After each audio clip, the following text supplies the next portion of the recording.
اعوذ باللہ من الشیطان الرجیم بسم اللہ الرحمن الرحیم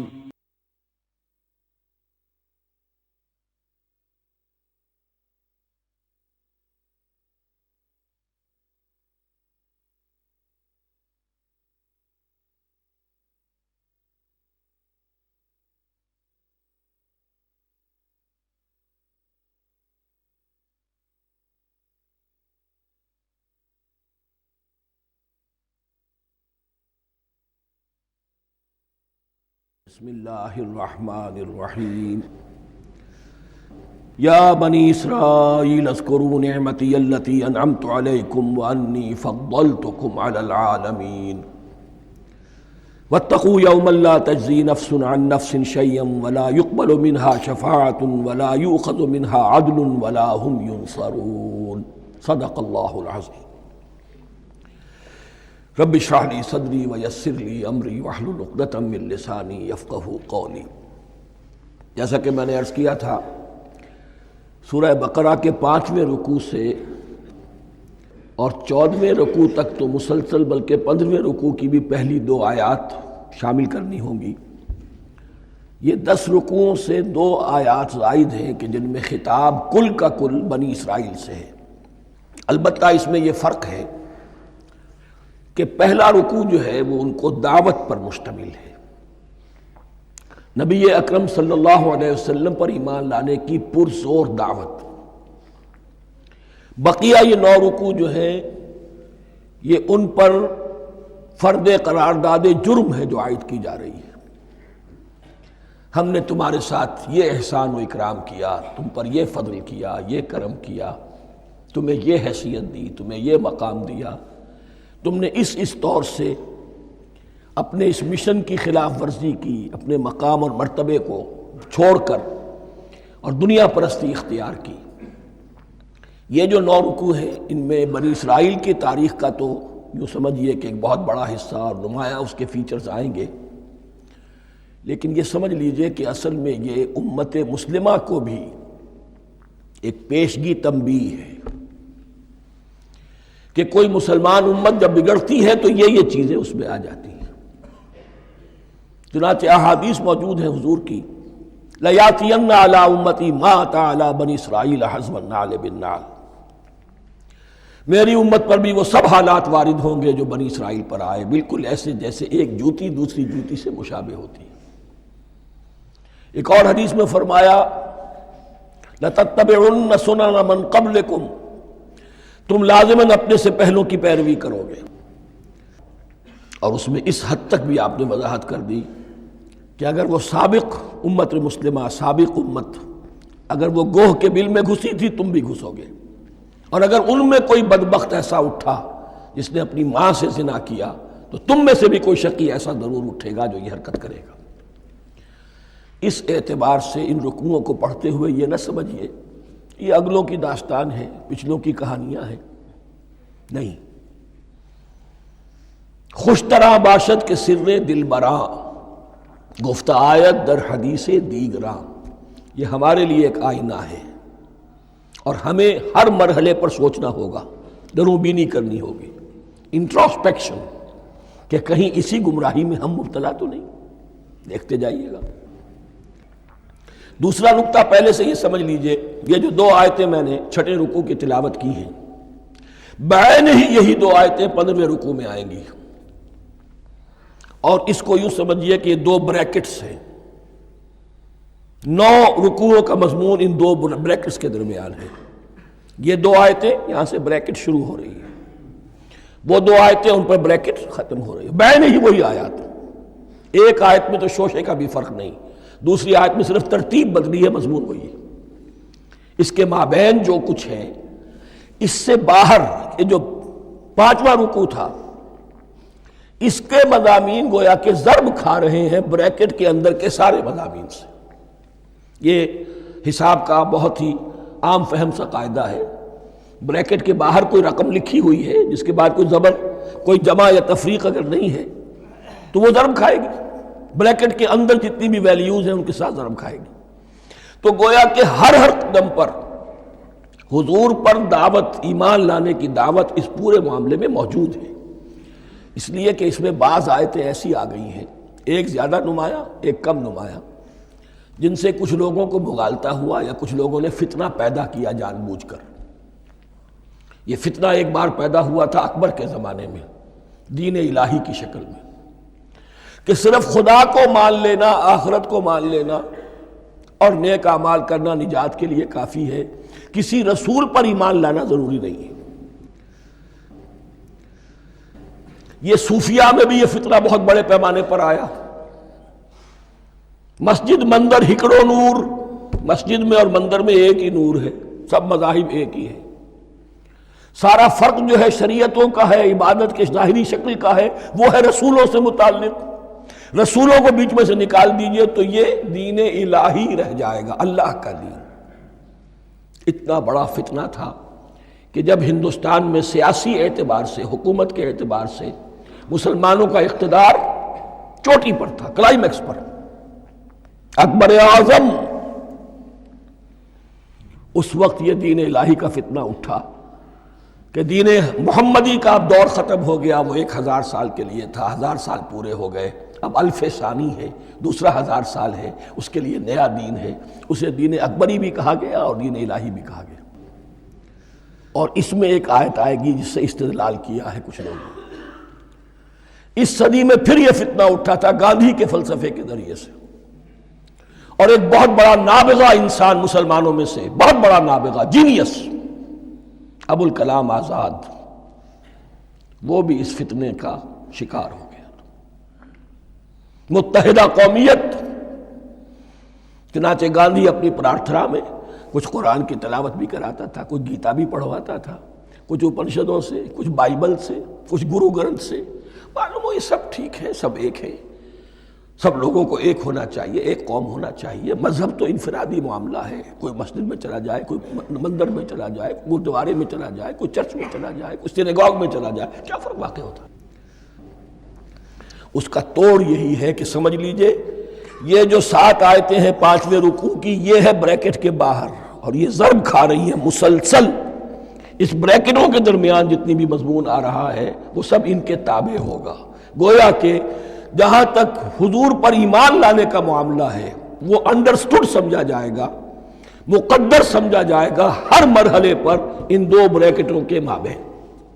اب چلیے بسم اللہ۔ یا بنی اسرائیل اذکروا نعمتی التی انعمت علیکم وانی فضلتکم علی العالمین، اے اسرائیل کی اولاد، یاد کرو میرے اس انعام کو جو تم پر ہوا، اس کی وضاحت میں کر چکا ہوں، لیکن یہاں جو الفاظ آ رہے ہیں بہت زوردار، وانی فضلتکم علی العالمین، میں نے تمہیں فضیلت عطا کی تمام جہانوں پر۔ یہاں ایک قاعدہ نوٹ کر لیجئے، عربی نحو کا قاعدہ یہ ہے کہ کہیں ظرف جس میں کوئی شے ہے، ظرف کی جمع لے لیتے ہیں، مراد ہوتا ہے مظروف، ظرف کے اندر جو شے ہے اس کی جمع۔ تمام جہانوں پر فضیلت، کیا فرشتوں پر بھی فضیلت؟ نہیں، جہان والوں پر، تمام اقوام عالم پر تمہیں فضیلت عطا کی، یہ مطلب ہے اس کا۔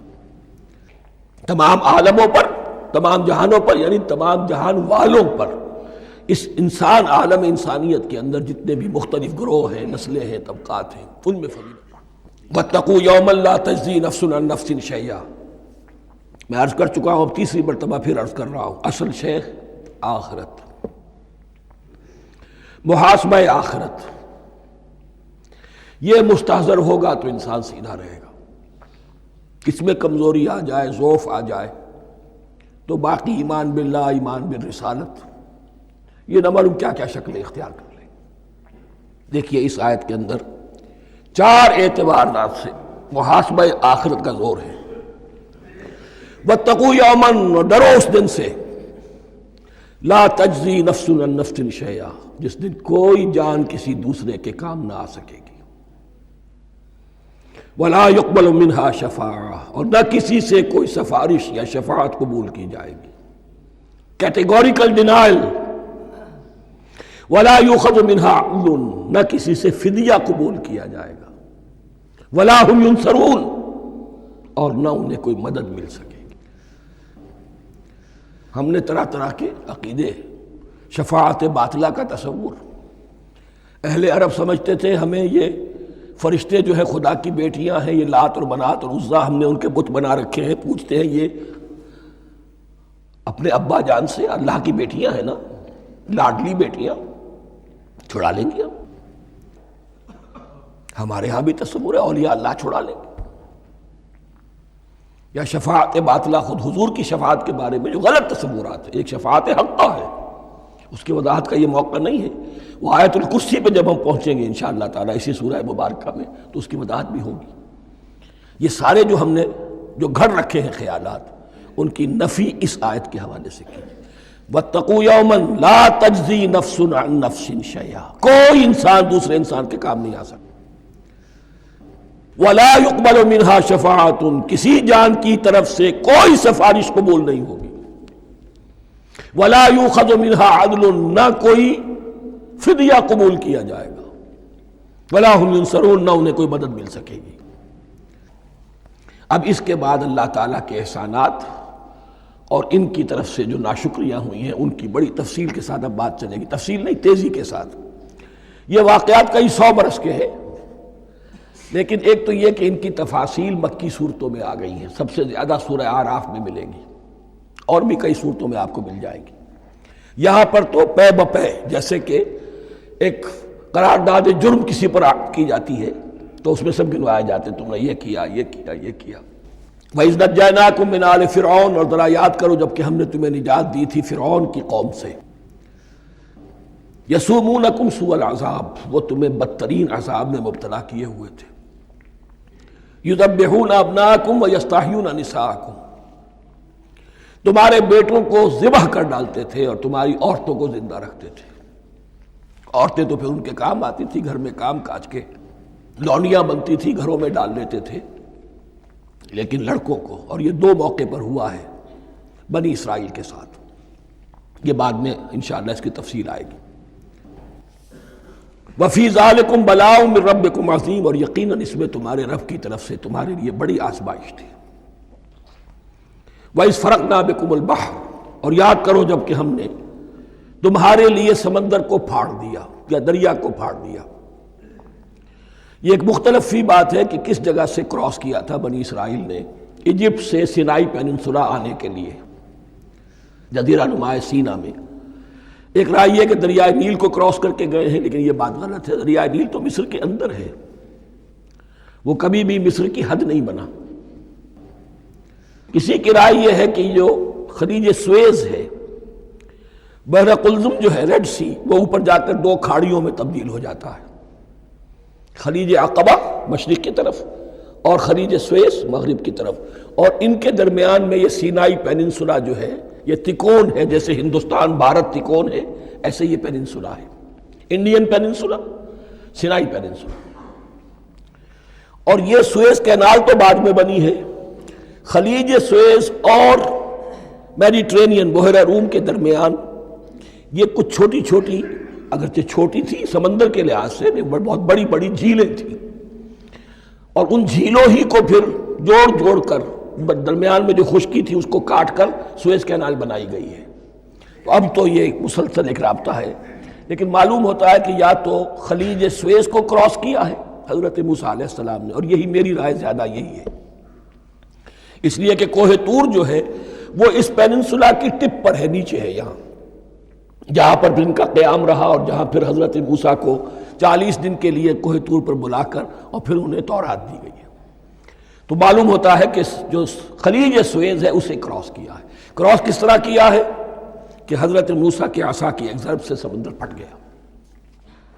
فَكَانَ كُلُّ فِرْقٍ كَالطَّوْدِ الْعَظِيمِ، دونوں طرف چٹانوں کے مانند پہاڑ کی طرح جو ہے وہ سمندر کھڑا ہو گیا، اس کے راستے سے یہ نکل گئے۔ اور پھر جب فرعون اور اپنا لشکر لے کر جب آیا ہے، اس نے سوچا ہم بھی نکل جائیں، وہ غرق ہو گئے، اس لیے کہ دونوں طرف کا پانی آپس میں مل گیا۔ یہ تھی کیفیت، اور معجزانہ کیفیت تھی، یہ کوئی فطرت کے یا نیچر کے اصول کے مطابق بات نہیں تھی، اور میں عرض کر چکا ہوں، آپ کو بتا چکا ہوں معجزہ کسے کہتے ہیں۔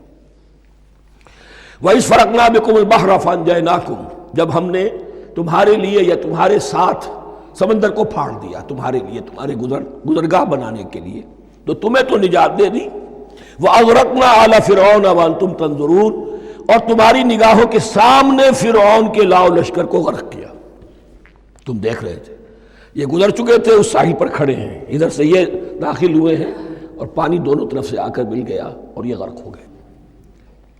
وَإِذْ وَعَدْنَا مُوسَىٰ 40 لَيْلَةً، اور یاد کرو پھر جب کوہ طور پر ہم نے موسیٰ کو 40 دن کے لیے بلایا۔ ثُمَّ اتَّخَذْتُمُ الْعِجْلَ، ان کی غیر حاضری میں تم نے بچھڑے کی پرستی شروع کر دی، اسے معبود بنا لیا، من بعدہ، اس کی غیر موجودگی میں، وَأَنْتُمْ ظَالِمُونَ، تم بہت بڑا ظلم تھا جس کا ارتکاب کیا۔ ان الشرک لظلم عظیم، عظیم ترین ظلم جو ہے وہ شرک ہے، اور شرک جلی کی یہ شکل کہ بچڑے کو پوج رہے۔ ثم عفونا عنکم من بعد ذلک، پھر ہم نے تمہیں اس کے بعد بھی معاف کیا، یہ ہمارا کرم رہا ہے، ہماری رحمت رہی۔ من بعد ذلک لعلکم تشکرون، تاکہ تم شکر کرو۔ وَإِذْ آتَيْنَا مُوسَى الْكِتَابَ وَالْفُرْقَانَ لَعَلَّكُمْ تَهْتَدُونَ، اور یاد کرو جب کہ ہم نے موسیٰ کو کتاب اور فرقان عطا فرمائی۔ یہ فرقان حق اور باطل کے درمیان فرق کر دینے والی چیز، اور کتاب عام طور پر جو آتا ہے وہ شریعت کے لیے آتا ہے، شریعت بھی دی، کتاب بھی دی، اور فرقان بھی دیا، لعلکم تہتدون، تاکہ تم ہدایت پاؤ۔ وَإِذْ قَالَ مُوسَىٰ لِقَوْمِهِ، اور یاد کرو جب کہ کہا تھا موسیٰ نے اپنی قوم سے، یا قوم انکم ظلمتم انفسکم باتخاذکم العجل، اے میری قوم کے لوگو، یقیناً تم نے اپنے اوپر بڑا ظلم کیا ہے بچڑے کو معبود بنا کر۔ فتوبوا الی بارئکم، پس توبہ کرو اپنے پروردگار، اپنے خالق کی جناب میں۔ باری، باری اللہ تعالیٰ ہے، باری۔ فاقتلوا انفسکم، تو قتل کرو اپنے آپ کو۔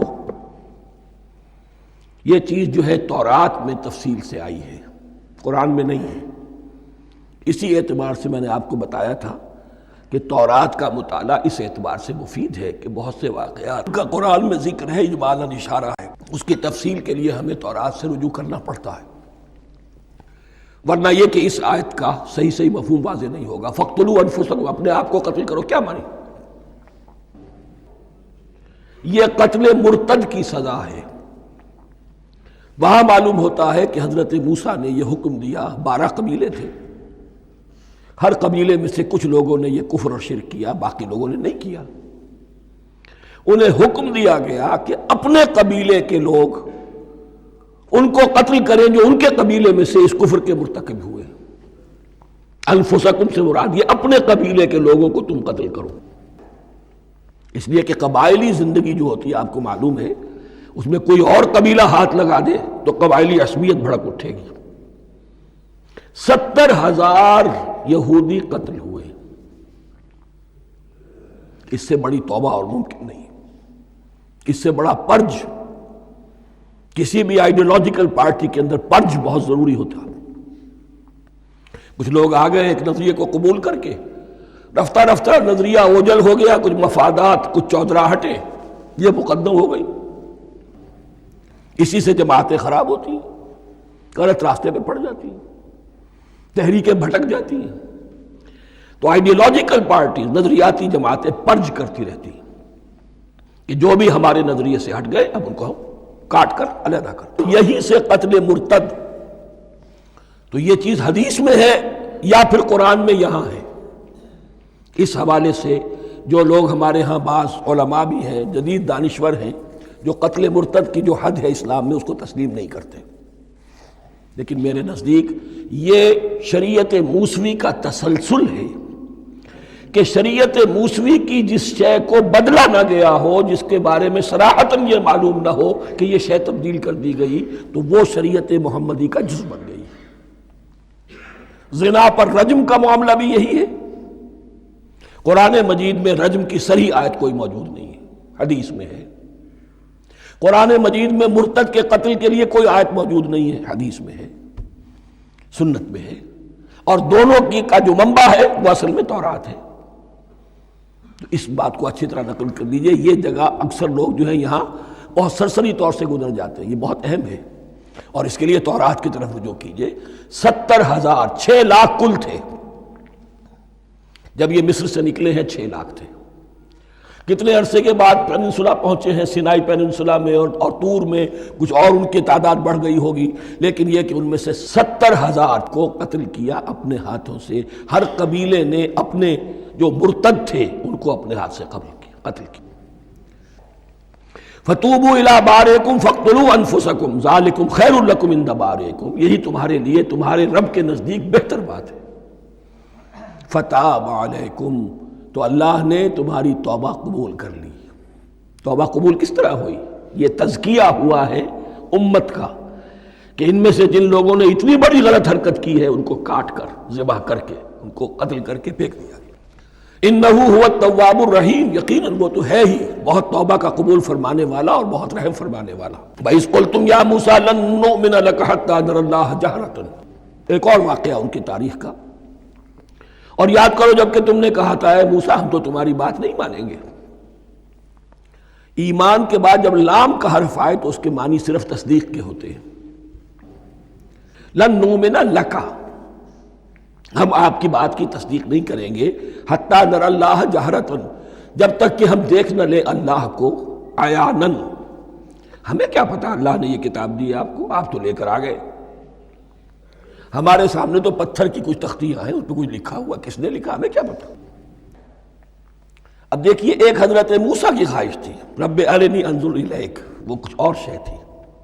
یہ تخریبی ذہن ہے جو یہ کہہ رہا ہے کہ ہم بھی چاہتے ہیں کہ اللہ کو اپنی آنکھوں سے دیکھیں اور معلوم ہو کہ واقعی اس نے یہ کتاب آپ کو دی ہے. فَأَخَذَتْكُمُ الصَّاعِقَةُ، تو تمہیں آپ پکڑا ایک بہت بڑی کڑک نے، ایک بہت بڑی کڑک ہوئی اور سب کے سب مردہ ہو گئے. وَأَنْتُمْ تَنظُرُونَ، تمہارے دیکھتے دیکھتے ایک کڑک نے تمہیں آ لیا. ثُمَّ بَعَثْنَاكُمْ مِنْ بَعْدِ مَوْتِكُمْ، پھر ہم نے تمہیں دوبارہ اٹھایا تمہاری موت کے بعد. بعض لوگ اس کی یہ تعویل کر رہے ہیں کہ یہ موت نہیں تھی بلکہ بے ہوش ہو گئے تھے، یعنی جو بھی کڑک تھی اس کی وجہ سے سب کے سب بے ہوش ہو کے گر گئے. لیکن میرے نزدیک یہاں تعویل کی ضرورت نہیں. بعث بعد الموت اللہ کے لیے کوئی مشکل نہیں. ہم الفاظ کو خواب کا کو ان کے اصل جو مفہوم ہے جو کہ صاف ہے، صریح ہے، اس سے خواب کا کے لیے موڑ کر لے کر جائیں. ثم بعثناکم من بعد موتکم لعلکم تشکرون، تاکہ تم شکر کرو. وظللنا علیکم الغمام وانزلنا علیکم المن والسلوى، اور ہم نے تم پر ابر کا سایہ کیا. اب 6 لاکھ کا قافلہ چل رہا ہے، سینائی پیننسولا، صحرا، کوئی اوٹ نہیں، کوئی سایہ نہیں، دق و دق، دھوپ کی تپش.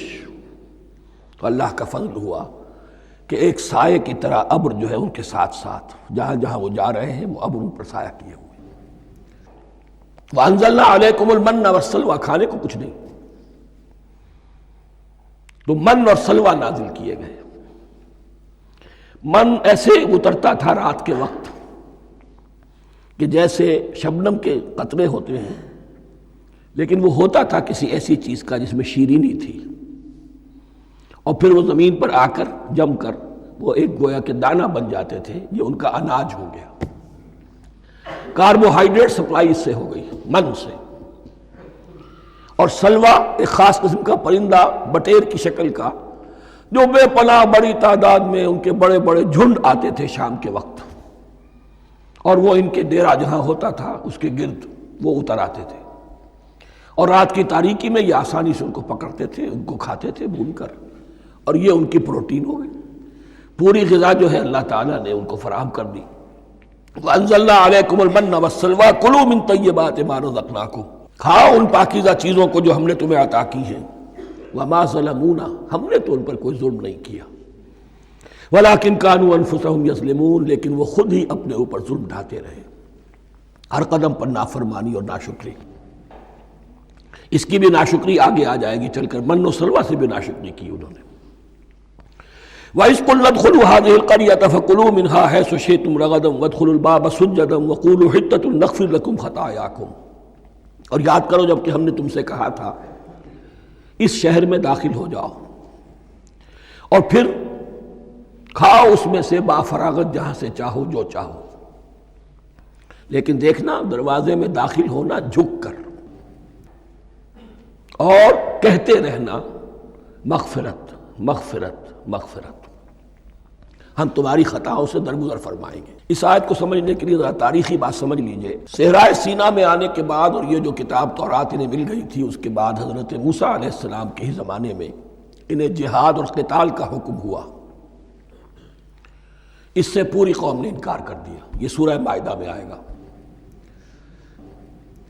اس پر اللہ تعالیٰ نے ایک سزا مسلط کر دی ان پر کہ 40 برس تک اسی صحرا میں بھٹکتے پھریں گے۔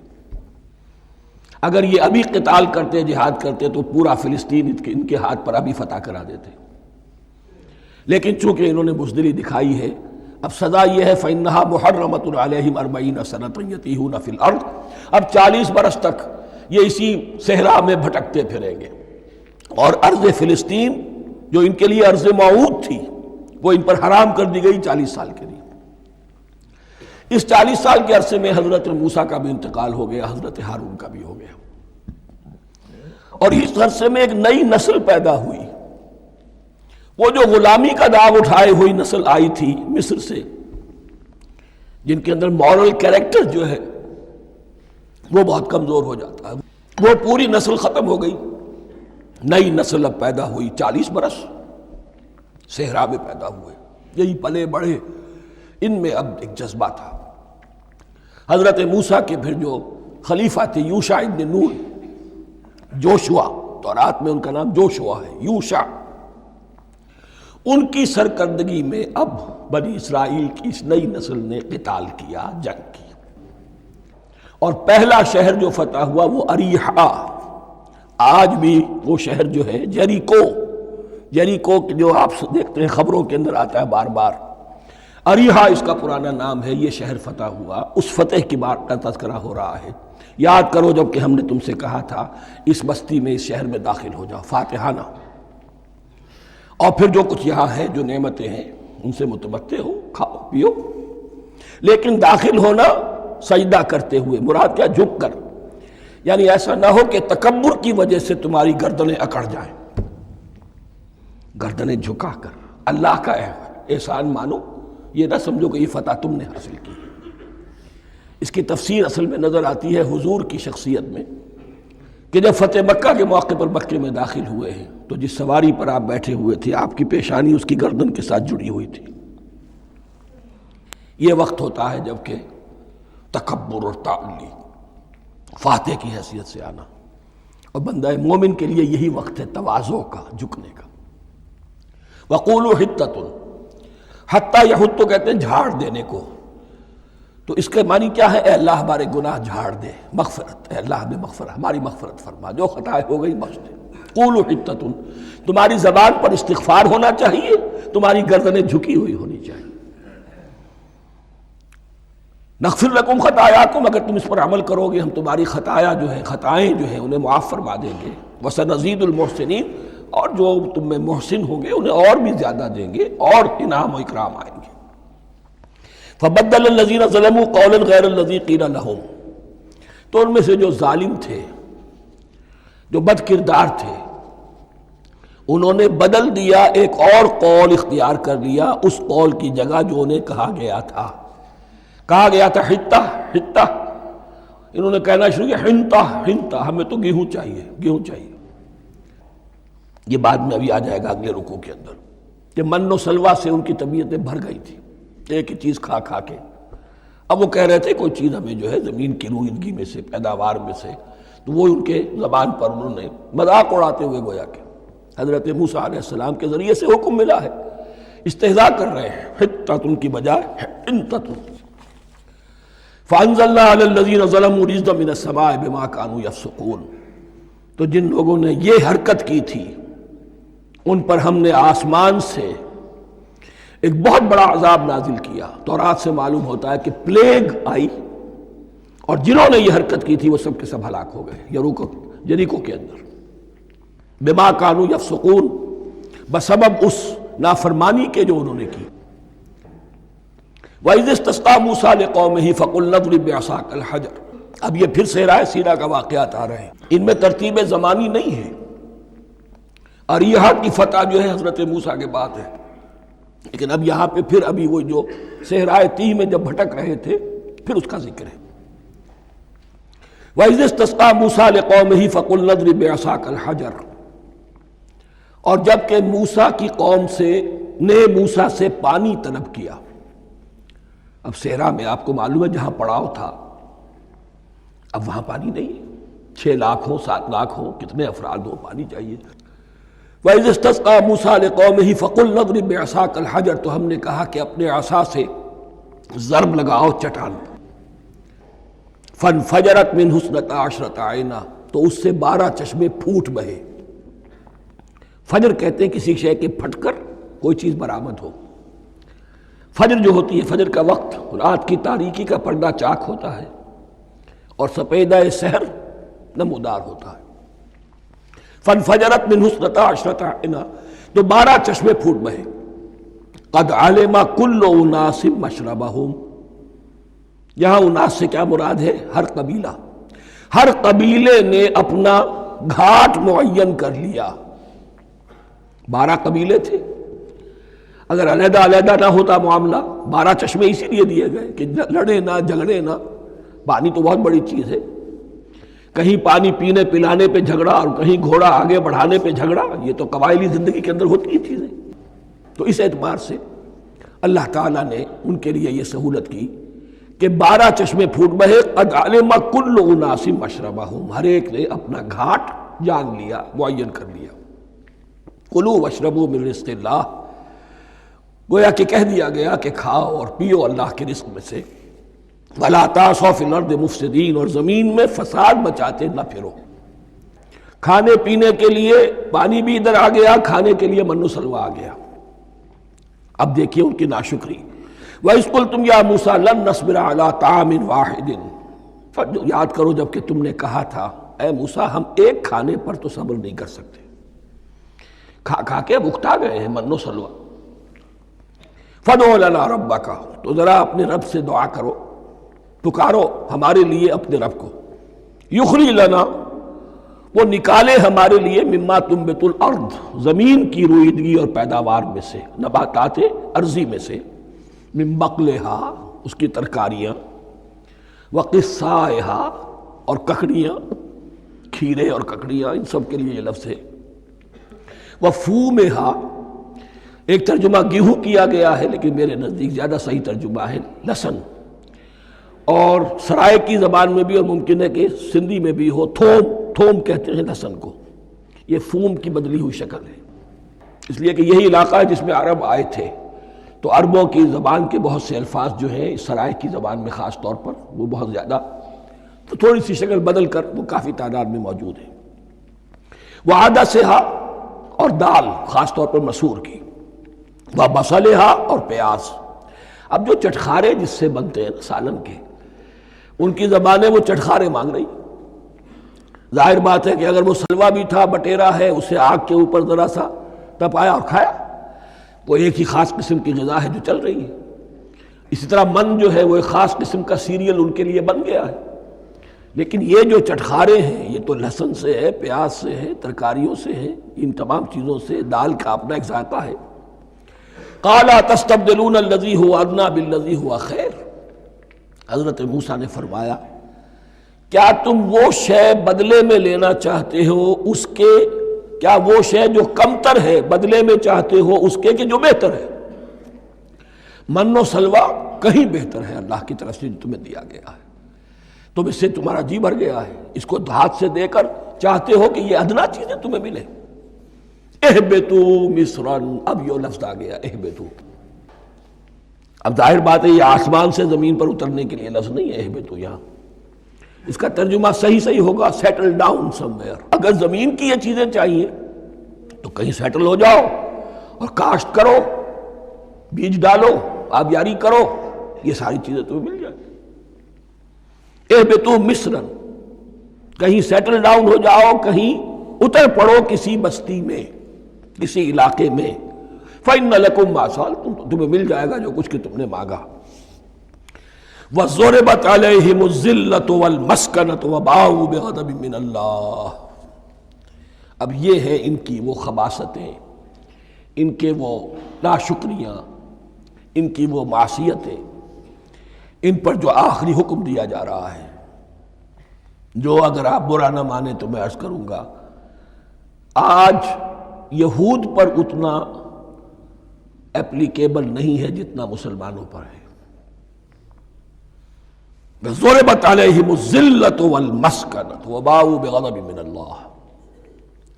ذلت اور مسکنت، کم ہمتی ان پر تھوپ دی گئی۔ ضربت علیہم، it was heaped upon them. The humiliation was heaped upon them. ضربت علیہم الذلۃ والمسکنۃ وباؤوا بغضب من اللہ، اور وہ اللہ کا غضب لے کر لوٹے۔ وہی امت جس کے بارے میں فرمایا وَأَنِّي فَضَّلْتُكُمْ عَلَى الْعَالَمِينَ، اسی امت کا پھر یہ حشر ہوا۔ کیوں ہوا؟ نافرمانی۔ تمہیں کتاب دی تھی کہ تم پیروی کرو، تمہیں کتاب دی تھی کہ اسے قائم کرو۔ وَلَوْ أَنَّ أَهْلَ الْكِتَابِ أَقَامُوا التَّوْرَاةَ وَالْإِنْجِيلَ وَمَا أُنزِلَ إِلَيْهِم مِّن رَّبِّهِمْ لَأَكَلُوا مِن فَوْقِهِمْ وَمِن تَحْتِ أَرْجُلِهِمْ۔ اگر یہ تورات اور انجیل کو قائم کرتے، نافذ کرتے، تو نعمتیں زمین بھی اگلتی، ان کے قدموں کے نیچے سے نعمتیں جو ہیں وہ پھوٹتی، اور ان کے سروں کے اوپر سے بھی بارش ہوتی نعمتوں کی۔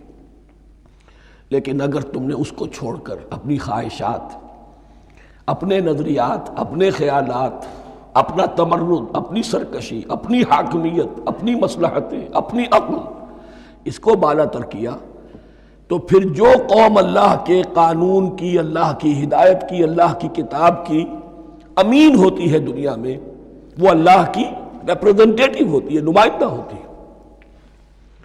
اگر وہ اپنے عمل سے مس ریپریزنٹ کرے اللہ کو، تو وہ کافروں سے بڑھ کر مغضوب اور کافروں سے بڑھ کر مبغوض ہو جاتی ہے۔ مغضوب بھی، مبغوض بھی۔ اس لیے کافروں کو تو دین پہنچانا تمہارے ذمہ تھا، تم نے دین ان کو کیا پہنچانا تھا، تم تو خود دین سے منحرف ہو گئے۔ آج اس جگہ پر امت مسلمہ کھڑی ہے کہ 1.25 بلین یا 1.5 بلین، 125 کروڑ عزت نام کی شے نہیں ہے، کہ عزت نام تھا جس کا گئی تیمور کے گھر سے، سارے معاملات دنیا کے G7 G15 کے ہاتھ میں ہیں، سیکیورٹی کونسل اس کے پرماننٹ ممبر کا ویٹو ہے، اور نہ سیکیورٹی کونسل میں اور نہ کہیں کسی G7 میں، نہ G9 میں، نہ G15 میں کوئی مسلمان ملک نہیں۔ کس نمی پرست کی بھیا کیستی، ہماری اپنی پالیسیز کہیں اور طے ہوتی ہیں، ہمارے اپنے بجٹ کہیں اور بنتے ہیں، ہماری صلح اور جنگ کسی اور کے اشارے سے ہوتی ہے۔ ریموٹ کنٹرول، یہ ذلت اور مسکنت۔ آپ کے ریڈیو پر، ٹیلی ویژن پر خبریں آتی رہیں کہ اتنے مسلمانوں کے ساتھ یہ کر دیا، اتنی مسلمان عورتوں کی بے حرمتی کر دی، لیکن یہاں ہم بیٹھے ہوئے اپنے اپنے دھندوں میں، اپنے اپنے کاروبار میں، اپنی اپنی ملازمتوں میں، اپنے اپنے کیریئرز میں، دنیا میں کیا کچھ ہو رہا ہے۔ بہرحال اس وقت یہ جو ہے، میں نے جیسا کہ عرض کیا تھا کہ یہ ہے تاریخ بنی اسرائیل کی، لیکن خوشترا باشد کے سر دل براں، گفت آیت در حدیث دیگراں، یہ ہمارا نقشہ ہے آج اس آیت میں۔ ضربت علیہم الذلۃ والمسکنۃ وباؤوا بغضب من اللہ۔ اور یہ کیوں؟ ذالک بانہم کانوا یکفرون بآیات اللہ، یہ اس لیے کہ وہ اللہ کی آیات کا انکار کرتے رہے۔ وَيَقْتُلُونَ النَّبِيِّينَ بِغَيْرِ الْحَقِّ، اللہ کے نبیوں کو ناحق قتل کرتے رہے۔ ہمارے ہاں بھی مجددین امت میں سے کتنے ہیں جو جیلوں میں ڈالے گئے، جن کو ایسی ایسی مار پڑی ہے کہ کہا جاتا ہے کہ ہاتھی کو بھی وہ مار پڑتی تو برداشت نہ کرتا۔ احمد ابن حنبل کے ساتھ کیا ہوا؟ ابو حنیفہ جیل میں انتقال کیا، امام مالک کے کندھے کھینچ دیے گئے، اتار دیے گئے، منہ کالا کر کے اور اونٹ پر بٹھا کر پھرایا گیا۔ امام دار الہجرہ شیخ احمد سرہندی جیل میں رہے، سید احمد بریلوی اور ان کے ساتھیوں کو خود مسلمانوں نے تہہ تیغ کیا ہے۔ بہرحال یہ داستانیں ہیں، اب نبی تو کوئی نہیں آئے گا، ان کے ہاں نبی تھے، ہمارے ہاں مجددین ہیں، علماء حق ہیں، جیسے کہ حدیث بھی ہے علماء امتی کا انبیاء بنی اسرائیل، تو جو انہوں نے انبیاء کے ساتھ کیا ہم نے مجددین اور علماء کے ساتھ کیا۔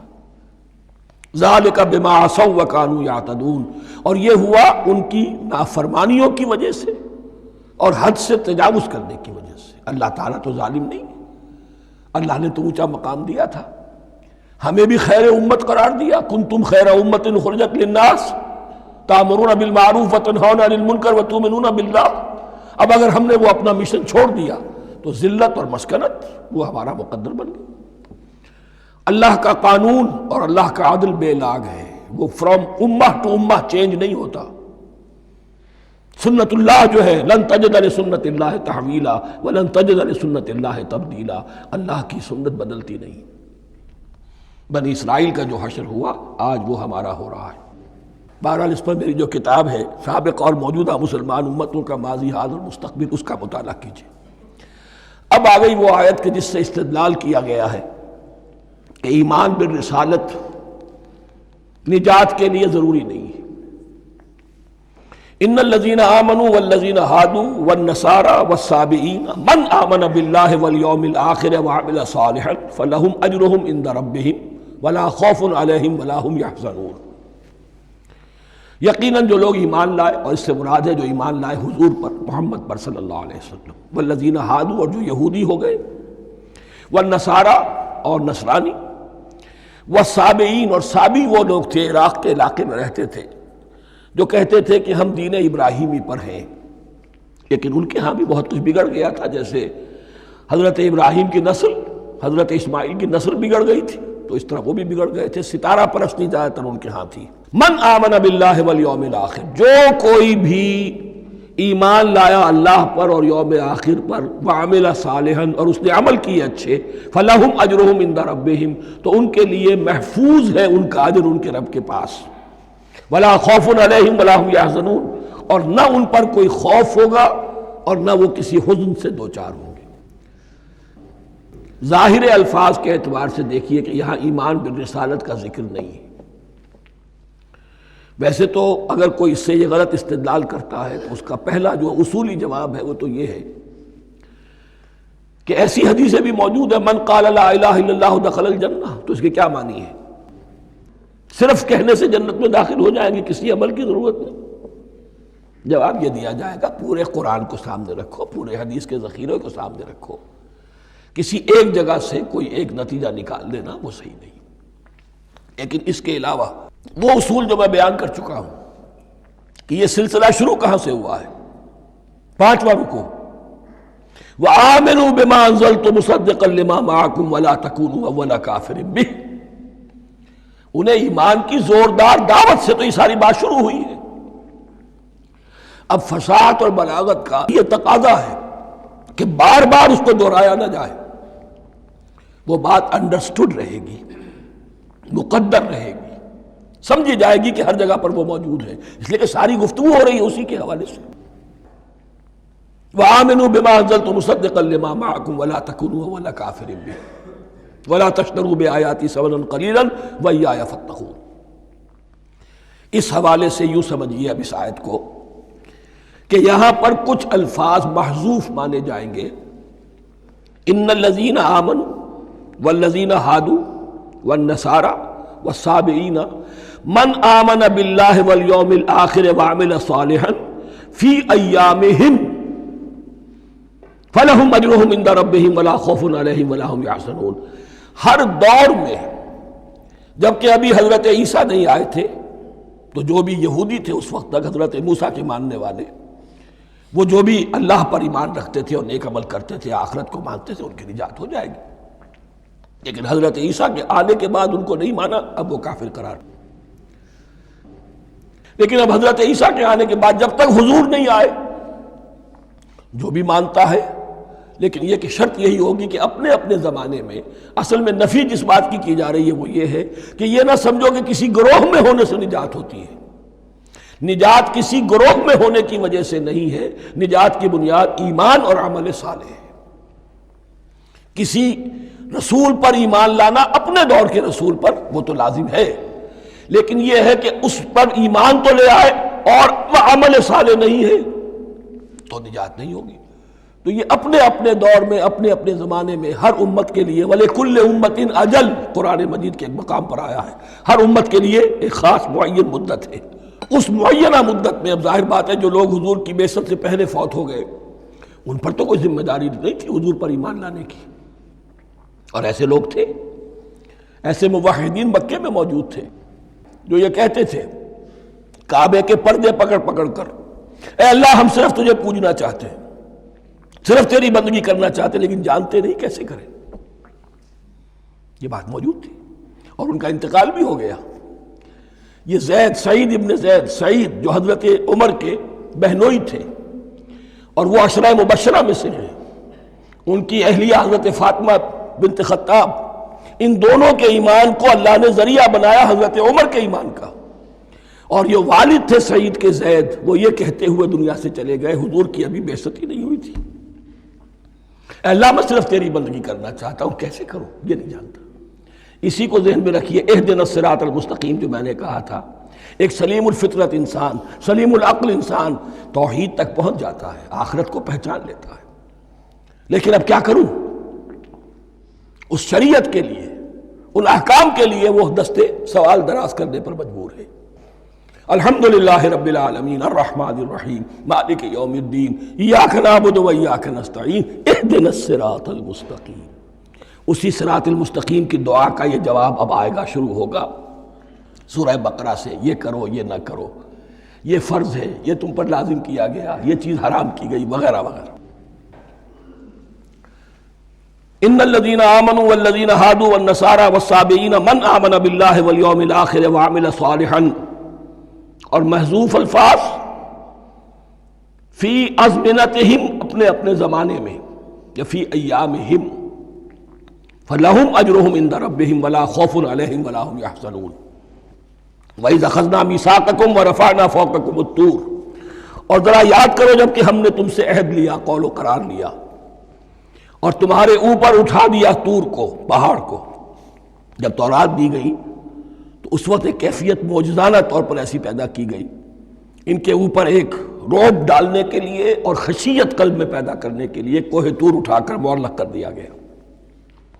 اس وقت کہا گیا خذوا ما آتیناکم بقوۃ، تو اس قول و قرار کے وقت ایک معجزے کی شکل یہ ہوئی تھی۔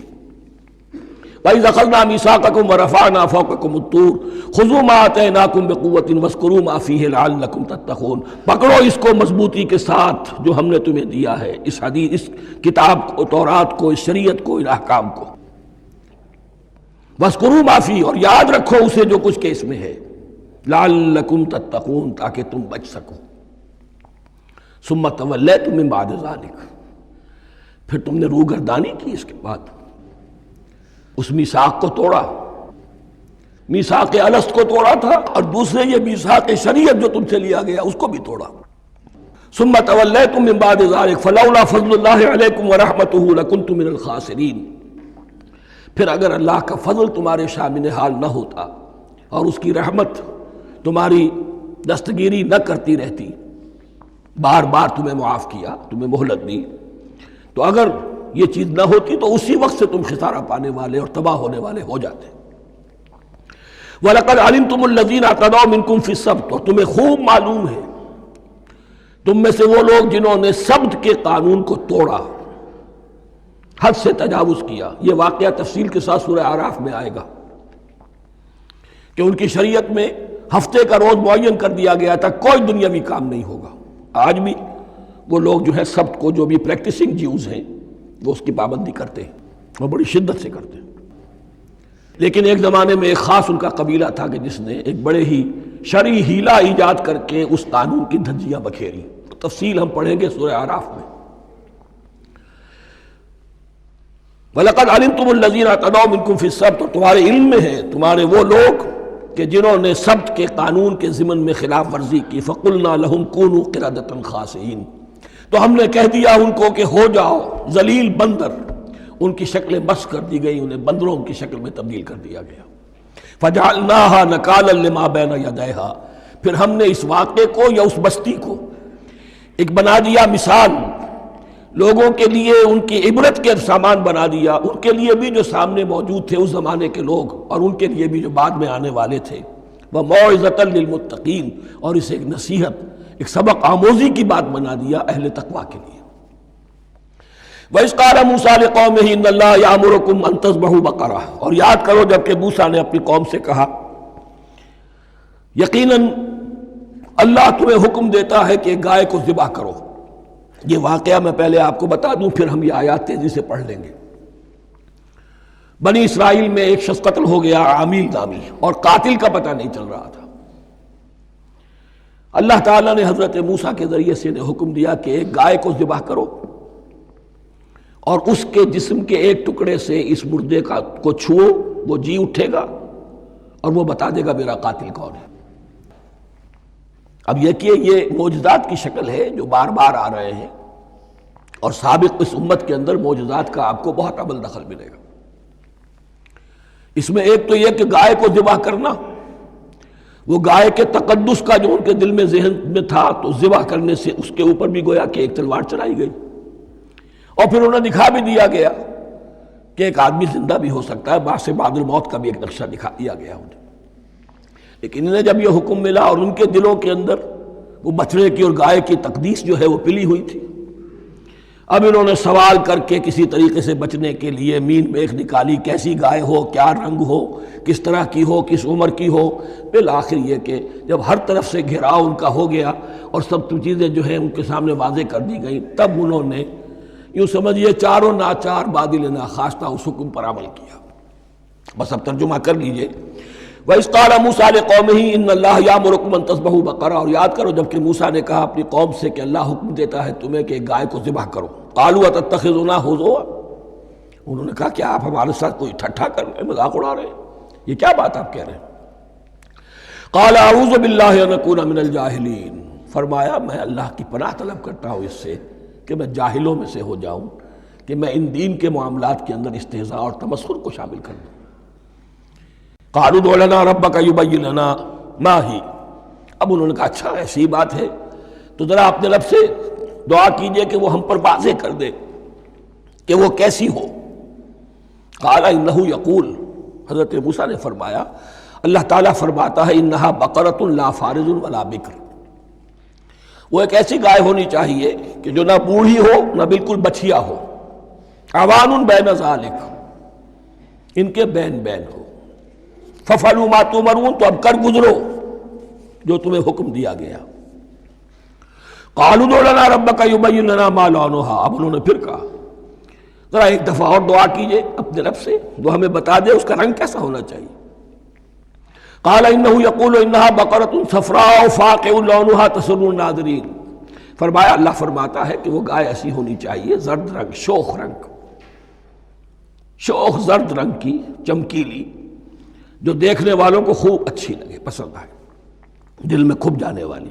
اب جو زیادہ سے زیادہ ان کے ہاں مقدس سمجھے جاتے تھی گائے، رفتہ رفتہ سوال کر کے اگر پہلے ہی حکم پر وہ کر دیتے تو کسی بھی گائے کو ذبح کر دیتے، لیکن یہاں گھیراؤ ان کا ہو رہا ہے کہ جس کی تقدس کا ان کے ذہن میں زیادہ سے زیادہ تاثر ہے اسی کو واضح کیا جائے۔ قالوا ادع لنا ربك يبين لنا ما هي، پھر انہوں نے کہا ذرا اللہ سے دعا کیجئے اور وہ ہمیں یہ بتائے کہ وہ کیسی ہو۔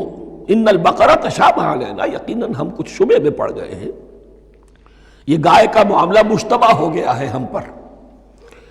قال انہ یقول، فرمایا اللہ فرماتا ہے انہا بقرۃ لا ذلول تثیر الارض ولا تسقی الحرث، وہ ایک ایسی گائے ہونی چاہیے کہ جو کوئی جس سے مشقت نہ لی جاتی ہو، نہ وہ ہل جوتتی ہو اور نہ وہ رہٹ کا پانی کھینچتی ہو۔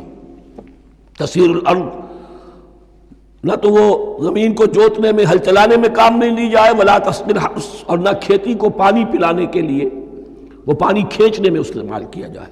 مسلمتن، اور پوری سالم ہونی چاہیے، یک رنگ، لا شیۃ فیہا، اس میں کسی دوسرے رنگ کا کوئی داغ تک نہ ہو۔ اب کیا کرتے، گھیراؤ میں آ گئے۔ قالوا الآن جئت بالحق، کہا انہوں نے کہ ٹھیک ہے، اب تو آپ نے بات جو ہے پوری طریقے سے واضح کر دی۔ فَذَبَحُوهَا وَمَا كَادُوا يَفْعَلُونَ، تب انہوں نے اس کو ذبح کیا اور وہ کرنے والے نہیں تھے، دل میں نہیں تھا، بادل ناخواش تھا۔ اب دیکھیے یہاں ترتیب ذرا واقعے کی جو ہے مختلف ہو گئی ہے۔ جو اس ذبح بقرہ کا سبب تھا وہ بعد میں بیان ہو رہا ہے۔